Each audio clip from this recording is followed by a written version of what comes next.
चाहे वो डीएनएस की तैयारी करने वाले हों या जीपी रेटिंग हो, स्पेशली ईटीओ हो या बीटेक हो, सारे मर्चेंट नेवी एस्पिरेंट्स मुझे एक ही बात पूछते हैं कि सर कि भैया मुझे इंग्लिश बोलनी नहीं आती है, क्या इंटरव्यू में फ़र्क पड़ेगा?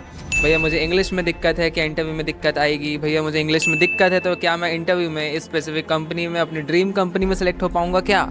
बट इसका आंसर है इंग्लिश में दिक्कत है तो कोई बात नहीं। मैं इसका एक सिंपल आंसर बोलूँगा कि बोलना आता है या नहीं ये इशू नहीं है। इशू ये है कि बोलने से डरना, और मर्चेंट नेवी इंटरव्यू में डरने से ज़्यादा कंट्रोल और क्लैरिटी देखा जाता है।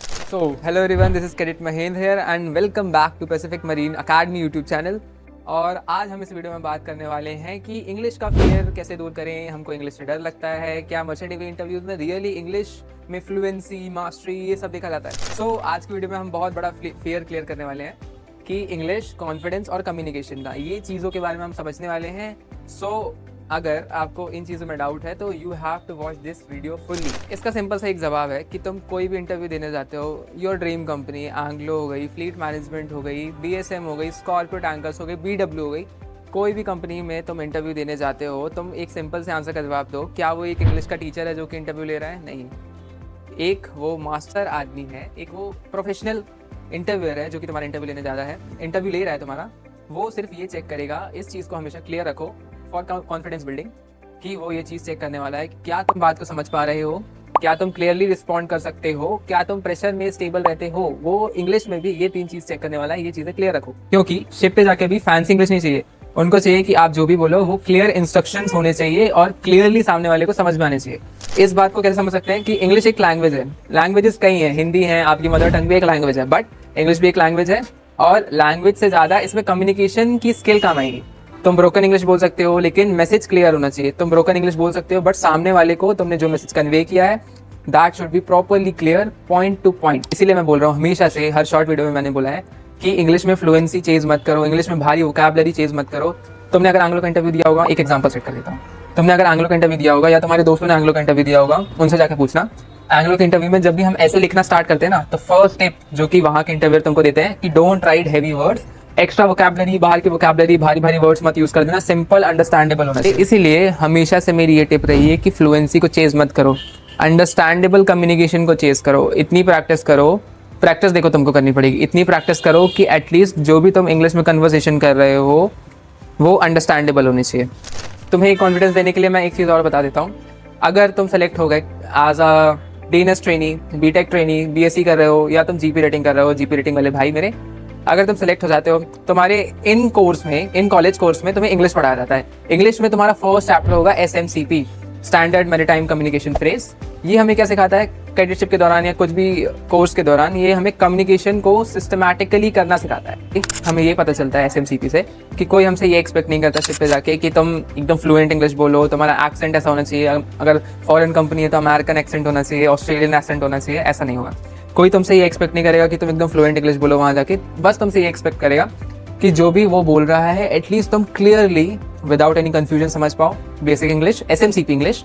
एंड जो भी तुम ऑर्डर्स दे रहे हो टू योर जूनियर्स, तुम जो भी चीज़ रिपोर्टिंग कर रहे हो टू योर सीनियर्स, तो वो क्लियरली कन्वे हो message, clearly point two point, जो भी सारे टेक्निकल वर्ड्स के साथ, सारे फ्रेजेस के साथ कन्वे हो जाए मैसेज। तो एसएमसीपी यही है। आईएमओ ने एसएमसीपी हर कोर्स के लिए इंट्रोड्यूस कराया है ताकि डिफरेंट नेशनैलिटीज़ के लोग, फिलिपिनोज भी आते हैं तुम्हारी शिप में, है ना, ऑस्ट्रेलियंस भी आते हैं, यूएसए वाले भी आते हैं, इंडियंस भी आते हैं, तो डिफरेंट नेशनैलिटीज़ के लोग जिनको अपनी मदर टंग में तो अच्छी पकड़ है बट इंग्लिश में नहीं है, ऐसा तुम्हारे साथ भी होगा। फिलिपिनोज को भी इंग्लिश में दिक्कत होगी, तो सारे नेशनैलिटीज़ के लोग एक बेटर सेफ तरीके से कम्युनिकेशन कर पाए, इसलिए एसएमसीपी को इंट्रोड्यूस कराया गया है। तो आज से ही अपने लिए फ्लुएंसी का मतलब ये बना लो कि क्लैरिटी प्लस स्टैंडर्डाइजेशन। क्लैरिटी मतलब जो तुम बोल रहे हो, जो तुम समझ रहे हो, अगर कम्युनिकेशन अच्छी है तो जो बोल रहे हो वो सामने वाले को समझ आना चाहिए, एटलीस्ट ये प्रैक्टिस आएगा। और जो सामने वाला तुम्हें बोल रहा है वो तुम्हें समझ में आना चाहिए, है ना, ये भी प्रैक्टिस आएगा। तो एक दोस्त को रख लो, वो कम्युनिकेशन प्रैक्टिस करो तो ये तुम्हारा क्लियर हो जाएगा, है ना। So as you already know, मैंने पैसिफिक मरीन अकेडमी ज्वाइन किया है, मैं यहाँ नॉन टेक की टीचिंग दे रहा हूँ। तो मैंने यहाँ के स्टूडेंट्स को सिखाया है, तो मैं अपनी यूट्यूब ऑडियंस से क्यों छुपाऊँ। अगर तुम्हें कंफर्टेबली इंग्लिश बोलना है, अगर तुम चाहते हो कि तुम्हारा इंग्लिश में थोड़ा बहुत कॉन्फिडेंस बिल्ड हो जाए, थोड़ा थोड़ा करके ही बूंद बूंद से सागर भरेगा, अगर तुम चाहते हो इंग्लिश में कंफर्टेबल होना, तो ये सोचना बंद करो कि पहले फ्लुएंट हो जाऊँ फिर इंग्लिश बोलूँगा। एक अपना एरिया सेट करो, वहाँ पे इंग्लिश बोलने की प्रैक्टिस आज से ही डालो अपने दोस्तों के साथ। अगर तुम हॉस्टल में रह रहे हो तो अपने रूममेट्स के साथ एटलीस्ट इंग्लिश में कन्वे करो, वहाँ कोई नहीं हंसने वाला। तो और इंग्लिश अगर खुद से स्टार्ट करनी है तो क्या करो, तुमने जो भी इंटरव्यू की स्क्रिप्ट बनाई होगी, इंट्रोडक्शन, वाई मर्चेंट नेवी, ये सब चीज़ों की स्क्रिप्ट बनाई होगी, एटलीस्ट उसको देख के रीड करो, मिरर के सामने पढ़ो या कैमरा के सामने पढ़ो, शॉर्ट आंसर लिख के बोलना स्टार्ट करो। जॉइनिंग वर्ड्स यूज़ करो, जैसे sir, first of all, in my understanding, the main reason है। रिपीटेडली सर सर सर, आई वर्ड्स का यूज़ मत करो, जॉइनिंग वर्ड्स का यूज़ करो। Sir first of all, sir in my understanding, sir the main reason is for this, the main reason is. और एक important चीज़ कि phrases repeat मत करना, जॉइनिंग वर्ड्स रिपीट करोगे तो थोड़ा प्रोफेशनल दिखोगे। अब इंग्लिश में कॉन्फिडेंस तो आ गया, अब बोलने का तरीका कैसे लाएं, तो उसके लिए भी मैं एक चीट कोड तो मैं दे देता हूँ। प्ले स्टोर पे एक ऐप आता है डेसिबल मीटर ऐप, ठीक है। उसमें 4 लेवल्स होते हैं, एक ब्लू होता है, एक येलो, एक ब्लू होता है, ग्रीन होता है, एक येलो होता है, एक रेड होता है। तो तुम नॉर्मल दूरी पे अपना फ़ोन रखो कि तुम यहाँ पे बैठे हो, इंटरव्यू यहाँ पे है, मान लो 90 सेंटीमीटर दूर है, तो उतना दूर अपना फ़ोन रखो।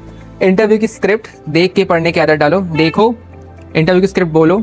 तुम्हारी आवाज़ इतनी होनी चाहिए कि वो डेसिबल मीटर में जो लेवल है, जो मीटर का लेवल है, वो येलो तक जाए। तो मतलब तुम सामने वाले पे प्रॉपरली उस वॉइस में मैसेज कन्वे कर पा रहे हो, तुम्हारा कॉन्फिडेंस दिखेगा एटलीस्ट इंग्लिश में, अगर तुम्हारी वॉइस अच्छी है तो। तुम अगर ये सब चीज़ें फॉलो नहीं करते हो, ये सब चीज़ें तुम्हारी बेसिक्स होती हैं, ये सब चीज़ें फॉलो नहीं करते हो, मेमोराइज आंसर बना के जाते हो कि यार मैं मॉक टेस्ट भी नहीं दूंगा, वहाँ जाकर डायरेक्ट बोल दूंगा, तो ये फेक कॉन्फिडेंस है, मेमोराइज आंसर है, ओवर एक्टिंग, नेसेसरी चीज़ें, अननेसेसरी चीज़ें और ओवर एक्टिंग होगा, लाउड टोन, प्रेशर में टूट जाती है। तुम जितना भी कॉन्फिडेंस बिल्डअप करके जाओ, तुम प्रैक्टिस करके नहीं जाओगे, तुम ये चीज़ें फॉलो करके नहीं जाओगे, वहाँ पे अगर कॉन्फिडेंस टूटा तो तुम्हारा गेम बिगड़ सकता है। Summarising this video, clear confidence क्या होता है कि तुम क्लियर थिंकिंग के साथ जाओ with simple language, controlled pace.